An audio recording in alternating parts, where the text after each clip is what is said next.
Ano ang mga uri ng mga CPU processors tulad ng LGA type, BGA type, at PGA. LGA type, ito yung karaniwang processors na makikita natin o yung ginagamit natin dati na tulad ng Core 2 Duo, Core 2 Quad, and dual cores na Intel processors. Ang pagkakaiba niya ay flat yung kanyang surface at hindi siya katulad ng PGA na may mga haba-habang mga pin.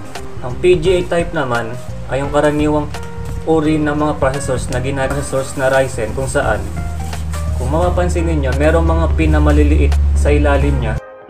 BGA type naman, ito yung uri ng processor or isang uri siya ng IC na matatagpuan sa ating motherboard tulad ng North Bridge at South Bridge. So ito yung isang example natin ng BGA type na processors o ang acronym niya ay Ball Grid Array.